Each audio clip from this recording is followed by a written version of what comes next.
Hello aspirants, कैसे हैं आप सब।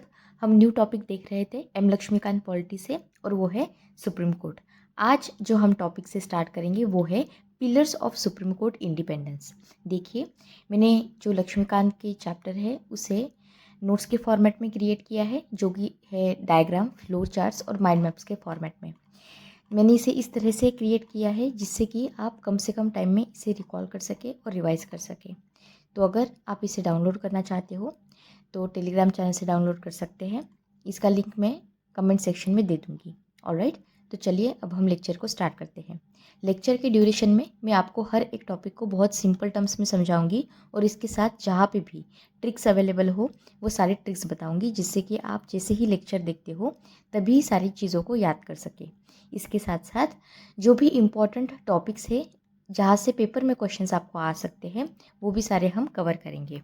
ऑलराइट, तो ठीक है। देखो, सबसे पहले मैंने आपको इंट्रोड्यूस करवा दिया था आज का टॉपिक, और वो है इंडिपेंडेंस ऑफ सुप्रीम कोर्ट। सबसे पहले जो चीज़ आपको समझनी ज़रूरी है वो ये है कि हमारे ऑनरेबल सुप्रीम कोर्ट का इंडिपेंडेंट होना ज़रूरी क्यों है।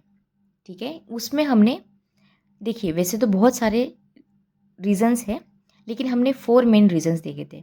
सबसे पहला जो मैंने मेन रीज़न आपको बताया था कल, वो है कि it act as a federal court. अब फेडरल कोर्ट का क्या मतलब होता है? ऐसा कोर्ट जो सेटल कर रहा है dispute between the centre and the state. तो इसका ये जो रोल होता है वो इम्पॉर्टेंट है। सेकंड चीज़ हमने देखी थी कि सुप्रीम कोर्ट होता है हाईएस्ट कोर्ट ऑफ अपील।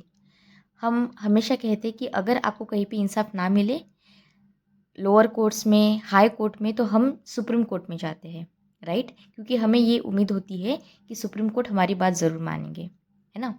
तो it is the highest court of appeal. जो थर्ड चीज़ है वो ये है कि it is the guardian of our constitution. Okay, तो कोई भी ऐसी गवर्नमेंट जो मेजॉरिटी में है वो, या फिर पार्लियामेंट, अपनी मन मर्जी से कुछ भी नहीं कर सकती है। हमारे कॉन्स्टिट्यूशन में जो लिखी गई प्रोविजंस है या फिर जो लिमिटेशन डाली गई है, जिसे हम ये भी कहते हैं लॉ ऑफ द लैंड, ये प्रोटेक्टेड कैसे रहता है, इसे कैसे प्रोटेक्टेड रखा जाता है, तो वो होते हैं हमारे supreme court primarily responsible guard करने के लिए हमारी कॉन्स्टिट्यूशन को। फोर्थ चीज़ क्या है? ये हमारे जो सुप्रीम कोर्ट है, ऑनरेबल सुप्रीम कोर्ट, ये प्रोटेक्ट करते हैं हमारे fundamental right, which is very important for the protection of our democracy. ये सारी चीज़ें आपको आई होप समझ में आ गई है। तो इसी तरह से हम क्या करते हैं, इन सारी चीज़ों से it must act independently supreme court, ठीक है, जिससे कि ये फ्री रह सके पॉलिटिकल प्रेशर से। हमारे सुप्रीम कोर्ट और क्या चीज़ है कि ये पॉलिटिकल प्रेशर जो होता है इससे दूर रहे। इसके साथ साथ अगर कोई एग्जीक्यूटिव इन्फ्लुएंस इन पे डाल रहा है तो वो ना डाल सके, और पब्लिक ओपिनियन यहाँ पे इतना ज़्यादा अफेक्ट ना करे। आपने कुछ केसेस देखे होंगे जहाँ पे पब्लिक ओपिनियन अफेक्ट करता है, इन्फ्लुएंस करता है। तो इन सारी चीज़ों से बच के सुप्रीम कोर्ट लॉज के बेसिस पे, जो कॉन्स्टिट्यूशन में चीज़ें दी है उसके बेसिस पे प्रेजुडिस एटीट्यूड ना रख के जो चीज़ सही है वो चीज़ कर रहे, इसलिए हमें इनकी इंडिपेंडेंस रखना ज़रूरी होता है। तो इसका मतलब ये है, अच्छा इंडिपेंडेंस क्यों चाहिए ये तो समझ में आ गया आपको, लेकिन क्या ऐसा हमने कुछ किया है हमारे संविधान में जिससे कि हम इंश्योर कर सके कि हमारा सुप्रीम कोर्ट बिल्कुल सेफ है?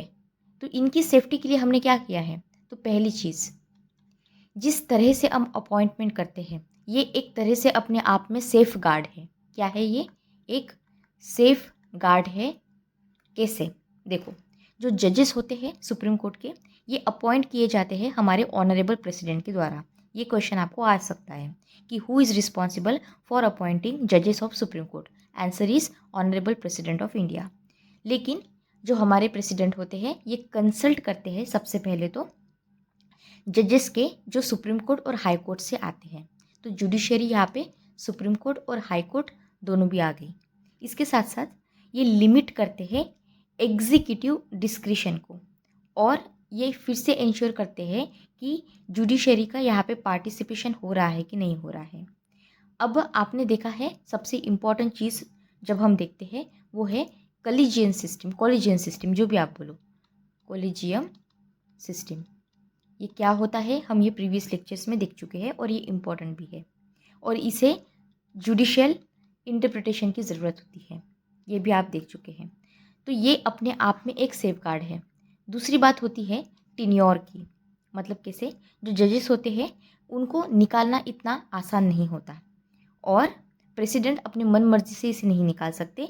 कुछ चीज़ें होती हैं वो निकाले जा सकते हैं, लेकिन फिर आपको स्पेशल मेजॉरिटी की ज़रूरत होगी, और आपको प्रूव्ड मिसबिहेवियर, सिर्फ मिसबिहेवियर नहीं है, प्रूव्ड मिसबिहेवियर या फिर इनकैपेसिटी आपको प्रूव करनी होगी। हमने देखा था पूरी प्रोसेस देखी थी इम्पीचमेंट की, और देखा था कि कितना डिफ़िकल्ट होता है किसी भी जज को निकालना। तो ये क्या है, ये अपने आप में सेफगार्ड है। इसके साथ साथ वो कोई भी ऐसा ऑफिस होल्ड नहीं करते हैं जब during the pleasure of president. समझ में आया? What does that mean? It means no जज हैज़ एवर सी, यहाँ पे लेट से कोई जज है, ओके, ये सुप्रीम कोर्ट के एक पर्टिकुलर जज है। अब क्या हो गया, यहाँ पे लेट से हमारी प्रेसिडेंट, ऑलराइट, तो ही और she will not hold office during the pleasure of the president. Okay, ये पॉइंट आपको याद रखना है। और अब तक ये याद रखना है कि कोई भी ऐसे जज नहीं है जो इम्पीच हुए हैं सो फार, ऑलराइट। अब फिक्स सर्विस कंडीशन समझिए वो क्या होती है। यहाँ पे ये भी अपने आप में एक सेफगार्ड है। कैसे, देखिए, फिक्स सर्विस कंडीशन का मतलब ये हुआ कि इसमें सैलरीज, अलाउंसेस वगैरह आ गई है। सैलरीज और अलाउंसेस कौन डिसाइड करता है, ये क्वेश्चन आपको आ सकता है। तो वो होते हैं हमारी पार्लियामेंट, जो डिसाइड करती है इनकी सैलरी और अलाउंसेस। इसके साथ साथ जब भी कोई भी पर्टिकुलर जज यहाँ पे काम कर रहे हो, तो इनके काम करते टाइम पे आप इनकी जो सैलरी है वो कम नहीं कर सकते हैं। समझ में आया? और इसके साथ साथ यहाँ पे हमने एक एक्सेप्शन देखा था प्रीवियस लेक्चर में भी, अगर आपको याद हो। वो क्या है, वो है आर्टिकल नंबर, क्या है जल्दी से बताइए, आर्टिकल 360। इससे क्या होता है, इससे लगता है financial emergency.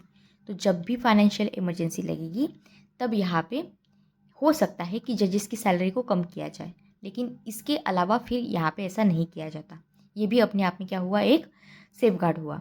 It prevents pressure through financial means. अब देखो, फोर्थ जो पॉइंट है वो है एक्सपेंसेस।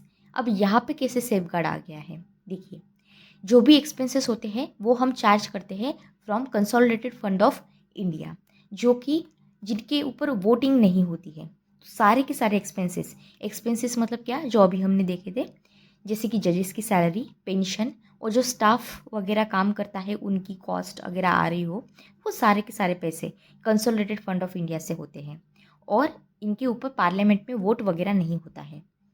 समझ में आया?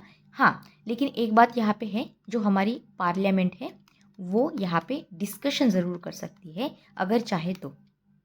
और इससे क्या होता है, ये सेफगार्ड क्या कर रहा है, ये प्रिवेंट कर रहा है financial dependence on the legislature.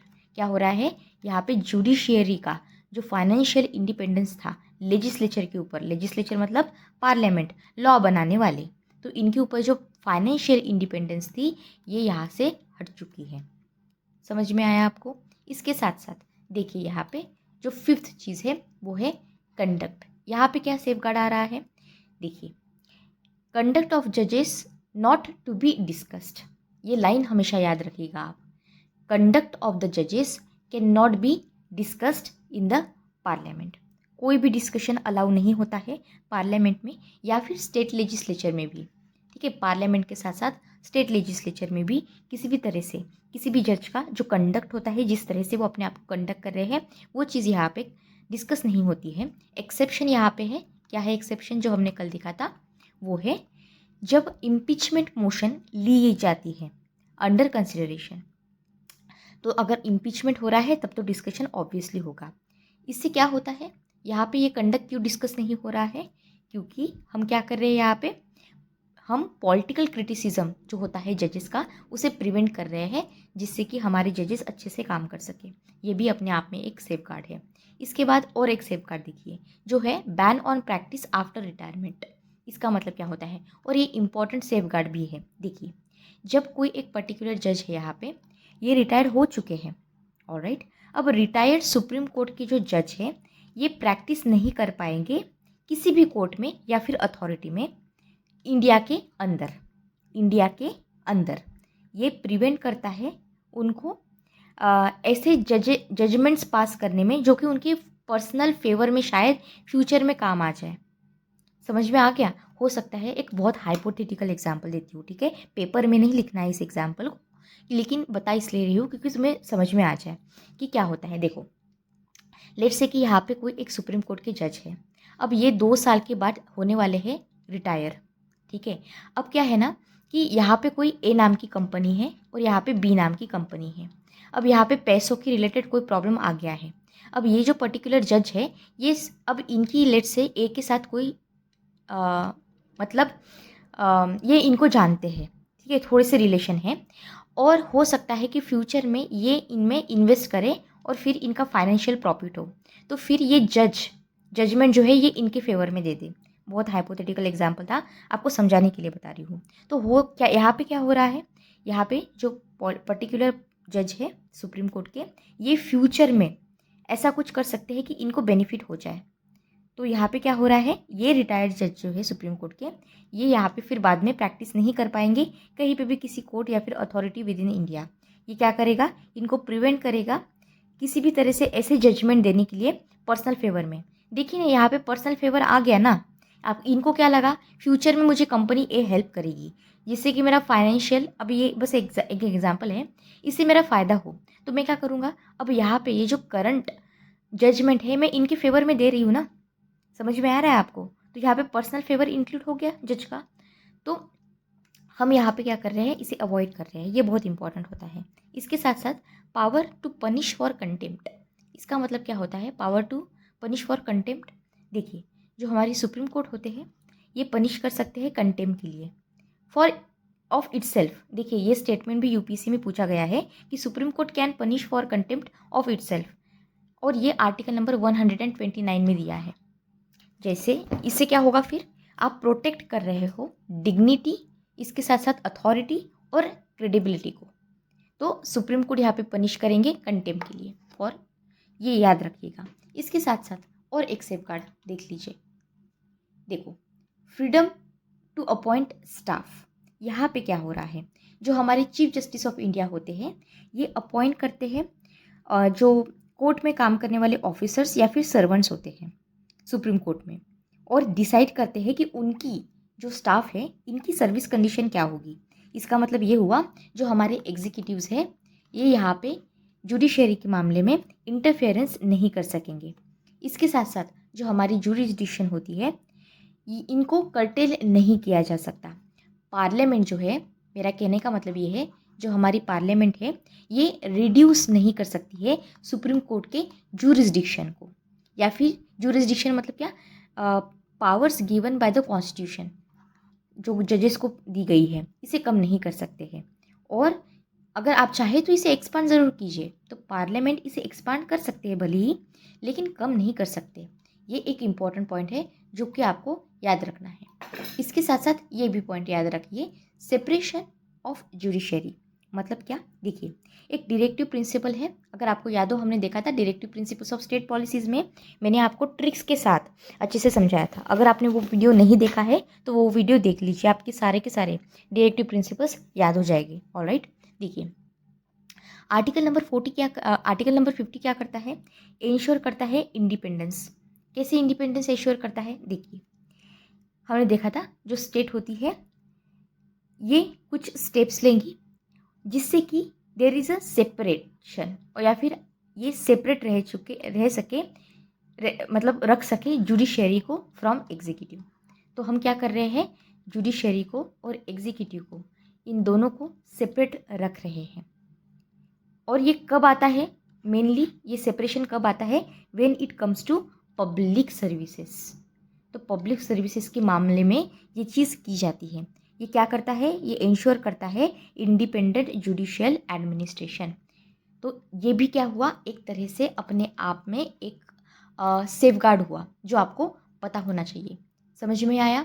ठीक है, अब देखिए, अब हम नेक्स्ट टॉपिक देखते हैं। देखो, इंडिपेंडेंस आपको पता होना ज़रूरी है, ये बहुत इंपॉर्टेंट पार्ट है। आपको शायद क्वेश्चन ना पूछे, लेकिन इसके अंडरस्टैंडिंग के बिना आप आगे नहीं बढ़ सकते हैं। ओके, अब देखिए, जूरिसडिक्शन and power of Supreme court, ये समझो क्या होता है।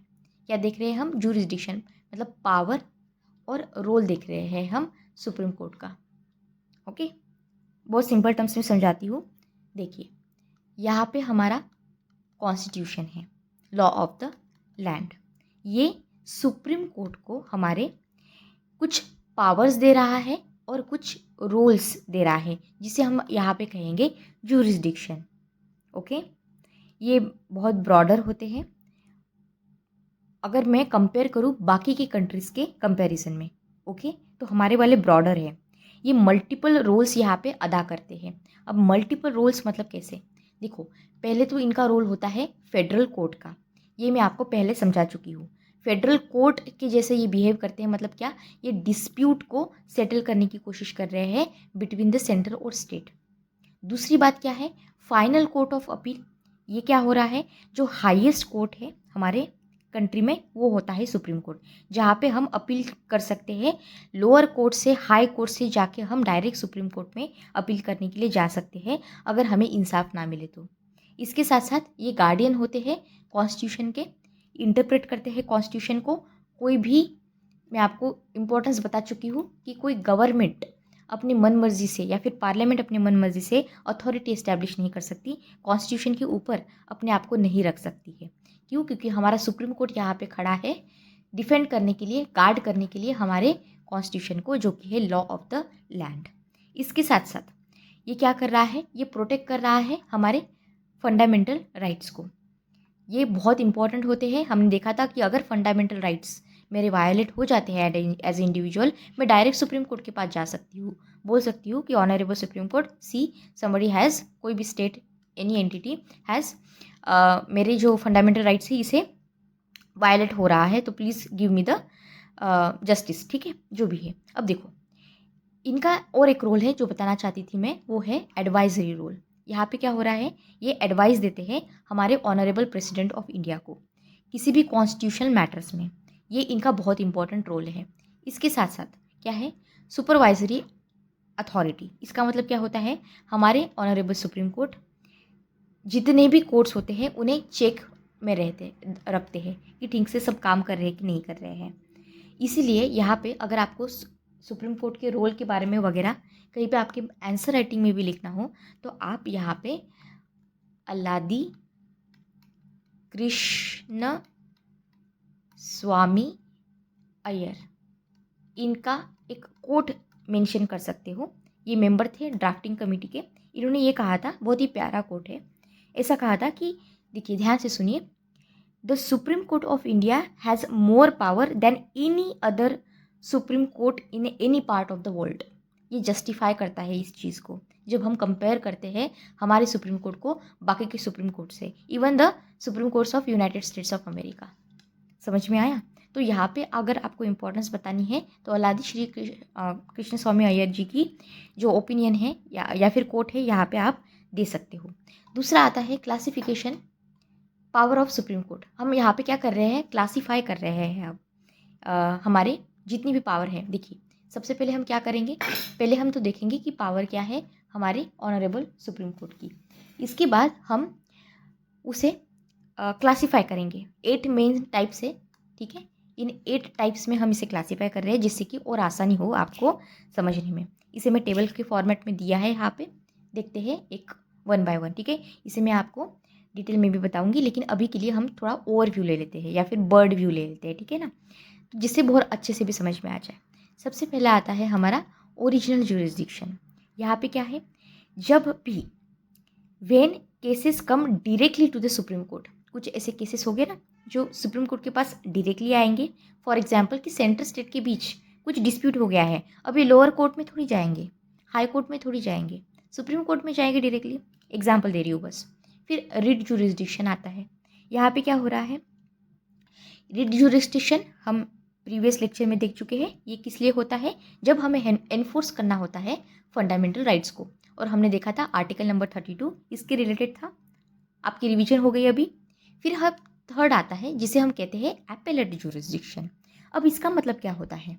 ये क्या करता है? ये अपील्स को सुनता है against decision of high courts और ट्रिब्यूनल्स। सिंपल है, एपेलेट जुरिस्डिक्शन क्या हुआ? हमने अपील को सुना, किसके अगेंस्ट?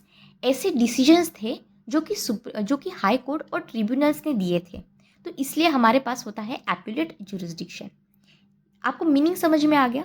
बस थोड़ा सा पढ़ना है और एक जनरल आइडिया चाहिए आपको, ठीक है? कितना पढ़ेंगे आप? कितनी सारी चीज़ें पढ़ने के लिए, राइट? ठीक है। फोर्थ चीज़ समझिए, वो है एडवाइजरी जुरिस्डिक्शन। नाम में ही है एडवाइजरी। क्या कर रहे हैं? एडवाइस दे रहे हैं। किसे एडवाइस दे रहे हैं? लेकिन किसको एडवाइस की ज़रूरत है?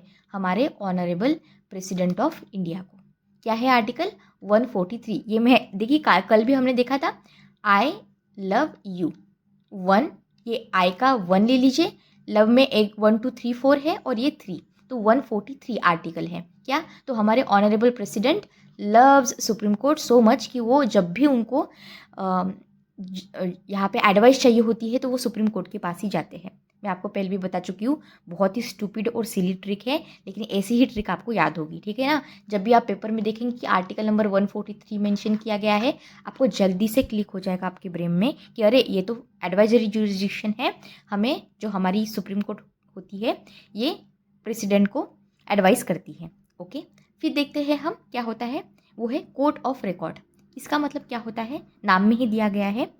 इनकी जो जजमेंट्स होती है या फिर प्रोसीडिंग्स बोल लीजिए, रिकॉर्ड्स कह लीजिए, जिसके पास लीगल अथॉरिटी होती है। तो एक तो आ गया लीगल अथॉरिटी, ये यहाँ पे चीज़ इसमें आ गई कोर्ट ऑफ रिकॉर्ड में। इसके साथ साथ यहाँ पे होता है ऐसे कोई लोग या फिर कोई इंस्टीट्यूट, कोई भी हो सकता है, जो कंटेम कर रहे हैं हमारे कॉन्स्टिट्यूशन को, तो उन्हें पनिशमेंट देना, तो कंटेम्प्ट पनिशमेंट। ये दो चीज़ जो होती है ये कोर्ट ऑफ रिकॉर्ड में आती है। तो ऐसे याद रखो कि कोई ऐसा रिकॉर्ड है जहाँ पे चीज़ें दी गई है। कौन सी दो चीज़ें हैं वो याद रखिए। पहली क्या है कि जजमेंट्स है, प्रोसीडिंग्स है या फिर रिकॉर्ड्स है जो कि जिनके पास है लीगल अथॉरिटी, उनका यहाँ पे जो भी चीज़ें हैं यहाँ पे मेंशन की गई है। इसके साथ साथ अगर कोई कंटेम कर रहा है तो उनको पनिशमेंट क्या देनी है, वो सारी चीज़ें यहाँ पे होती है। फिर आता है हमारा जुडिशियल रिव्यू। इसके ऊपर तो सेपरेट चैप्टर भी है हमारे लक्ष्मीकांत में, है ना, जिसे हम देखेंगे। अब जुडिशियल रिव्यू का क्या है, बहुत इंपॉर्टेंट है ये पावर है कि कौन सा ऐसा लॉ है जो अनकॉन्स्टिट्यूशनल है, इसे डिक्लेयर करने की पावर। तो इसका मतलब क्या हुआ? हमारी जो पार्लियामेंट होती है वो अपनी मन मर्जी से कोई भी ऐसा लॉ नहीं ला सकती है जो कि हार्म करे हमारी डेमोक्रेसी को, फंडामेंटल राइट्स को या फिर कुछ भी, है ना। इससे क्या होता है, हमारे जज यहाँ पे जो हमारी सुप्रीम कोर्ट है वहाँ पे आ सकती है और बोल सकती है पार्लियामेंट को कि अरे पार्लियामेंट, आपने जो ये लॉ पास किया है ये ठीक नहीं है, ये अनकॉन्स्टिट्यूशनल है, ये वायलेट कर रहा है हमारे कॉन्स्टिट्यूशन को, ये इसे हटाइए या फिर इसमें अमेंडमेंट कीजिए, है ना। तो इसे ही हम कहते हैं जुडिशियल रिव्यू। आपको समझ आ रहा है कितना इंपॉर्टेंस है जुडिशियल रिव्यू का।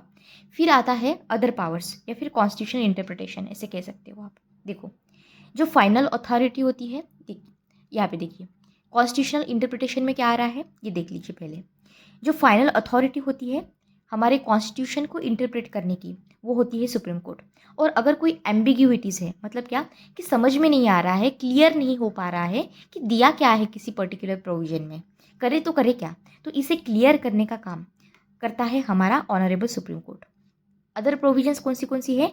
कुछ एडमिनिस्ट्रेटिव प्रोविजंस है, सुपरवाइजरी, रिविजनल या फिर रूल मेकिंग पावर्स, ये सारी चीज़ें फिर अदर पावर्स में आ जाती हैं। आपको एक ओवरऑल आइडिया लग गया है ना कि कौन सी चीज़ें कहाँ पे है। इतना भी अगर आपको आइडिया लग जाए तो भी बहुत है, ठीक है। अब देखो, मैं आपको नेक्स्ट टॉपिक समझाना चाहती हूँ जो जिसे हम कहते हैं ओरिजिनल जुरिस्डिक्शन सुप्रीम कोर्ट का। ये क्या होता है, ध्यान से सुनिएगा, गड़बड़ बिल्कुल नहीं करनी है। देखो, जो हमारे सुप्रीम कोर्ट है वो फेडरल कोर्ट की जैसा काम करती है।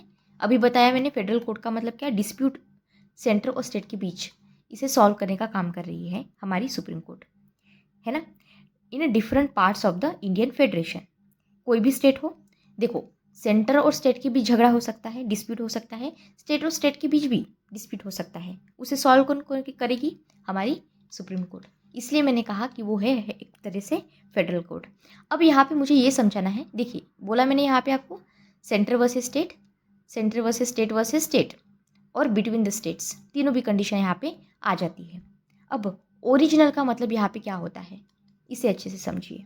देखिए, जो केस है, किसी पर्टिकुलर केस है, लेट से ये स्टार्ट होता है डायरेक्टली सुप्रीम कोर्ट में, यानी कि यहाँ पे अपील नहीं की जा रही है। इस चीज़ को बहुत अच्छे से समझिए आप। नाम में ही दिया गया है ओरिजिनल जुरिस्डिक्शन है। कैसा जुरिस्डिक्शन है? ओरिजिनल है। यानी कि यहाँ पे जो केसेस है ये स्टार्ट हो रहे हैं directly in supreme court, appeal नहीं की जा रही है। यहाँ पे क्या हो रहा है? यहाँ पे अपील नहीं की जा रही है लोअर कोर्ट से, इसलिए हम इसे कहते हैं ओरिजिनल जुरिस्डिक्शन। यहाँ पे एक्सक्लूसिव मतलब कोई अदर कोर्ट यहाँ पे इन्वॉल्व नहीं हो रहे हैं इन इंडिया, और यहाँ पे डिस्प्यूट डायरेक्टली सुना जा रहा है, तो इसलिए हम इसे कह रहे हैं ओरिजिनल जुरिस्डिक्शन। ओके, जो डिस्प्यूट होता है कवर करते हैं सुप्रीम कोर्ट हमारे सेंटर वर्सेस वन। ये देखिए यहाँ पे स्टेट्स है ना, तो एक से ज़्यादा भी स्टेट्स हो सकते हैं, मतलब एक सेंटर और मल्टीपल स्टेट्स, एक स्टेट या फिर 2 से 3 स्टेट के बीच में भी। जैसे कि एक एग्जांपल देती हूँ आपको, महाराष्ट्र और कर्नाटका, आपने देखा होगा, ये तो बहुत फेमस है, महाराष्ट्र और कर्नाटका के बीच एक बाउंड्री डिस्प्यूट है, राइट। तो अगर अभी लेट से कल जाके कुछ प्रॉब्लम हो जाती है, कहाँ पे जाएंगे? लोअर कोर्ट में थोड़ी जाएंगे अपील करते करते, फिर हाई कोर्ट में, फिर से अपील करते करते, फिर सुप्रीम कोर्ट में। ऐसे नहीं जाएंगे, डायरेक्टली जाएंगे सुप्रीम कोर्ट में, बोलेंगे सर देखिए यहाँ पे महाराष्ट्र है, महाराष्ट्र से रिप्रेजेंटेटिव कर्नाटका से यहाँ पे, और फिर सुनेंगे इनकी प्रॉब्लम कि भाई क्या हो गया आपके, फिर से क्या प्रॉब्लम आ गया आपके बॉर्डर के बीच, राइट। तो यहाँ पे ये बात याद रखिए। अब देखो, एक इम्पॉर्टेंट कंडीशन है जो मैं आपको समझाना चाहती हूँ, sorry important conditions supreme court के जुरिस्डिक्शन के और एक्सक्लूजन, इसे समझना भी ज़रूरी होता है, ठीक है। देखिए, अब मैं इसे टेबल फॉर्मेट में दिया है जिससे कि आपको और अच्छे से समझ में आए। ऑलराइट, देखो क्या हो रहा है यहाँ पे, जो डिस्प्यूट है, पर्टिकुलर डिस्प्यूट, ये इन्वॉल्व करे लीगल राइट्स को। तो लेट्स से कि यहाँ पे मैं डिस्प्यूट स्टार्ट कर रही हूँ, अब इस डिस्प्यूट का लीगल राइट इन्वॉल्व होना ज़रूरी है, यानी कि क्वेश्चन ऑफ अ लॉ और the fact on which a legal rights depends. Okay, फिर से रिपीट करती हूँ, a question of a law या फिर fact on which a legal right depends. अब जो पॉलिटिकल डिस्प्यूट्स होते हैं वो यहाँ पे अलाउ नहीं होते हैं। अब जो बोला वो समझ में नहीं आया तो इतना बात याद रखो कि अगर कोई पॉलिटिकल डिस्प्यूट हो रहे हैं तो ये यहाँ पे इन्वॉल्व नहीं होंगे, लीगल राइट का यहाँ पे इन्वॉल्व होना ज़रूरी है। जो अगर लेट्स से कि कोई प्राइवेट पर्सन है, फिर क्या, प्राइवेट पर्सन मतलब क्या, कि सिटीज़न है इंडिया के या फिर कोई कंपनी है, तो फिर क्या, वो भी यहाँ पे डायरेक्टली सू नहीं कर सकते सेंटर को या फिर हमारे स्टेट को। ऐसे नहीं बोल सकते कि लेट्स से कि कोई जियो की कंपनी है और ये फिर सेंट्रल गवर्नमेंट को या फिर स्टेट गवर्नमेंट को कोर्ट में नहीं ले जा सकती। समझ में आया आपको? जो मैटर्स है, matters not covered under the original jurisdiction, ये समझना आपको ज़रूरी है जिससे कि मैं आपको अपना पॉइंट समझा सकूँ, ठीक है।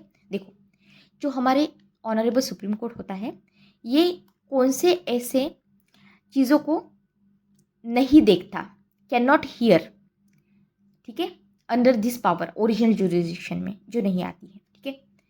तो यहाँ पे हम देख रहे हैं ऐसे मैटर्स जो कि हम कवर्ड नहीं कर रहे हैं ओरिजिनल जुरिस्डिक्शन में, तो यहाँ पे लिखती हूँ ओरिजिनल जुरिस्डिक्शन, ठीक है, यहाँ पे इन्वॉल्व नहीं हो रहे हैं।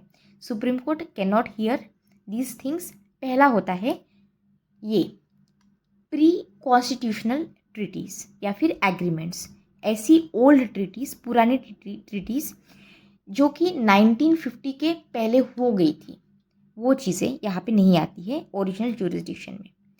ऐसी ट्रीटीज़ या फिर एग्रीमेंट आपने किया है जो कि स्पेसिफिकली एक्सक्लूड करता है सुप्रीम कोर्ट के जुरिस्डिक्शन को, उस ट्रीटी में ही बोला गया है कि सुप्रीम कोर्ट इस चीज़ को नहीं देखेगा, तो फिर नहीं देखेगा।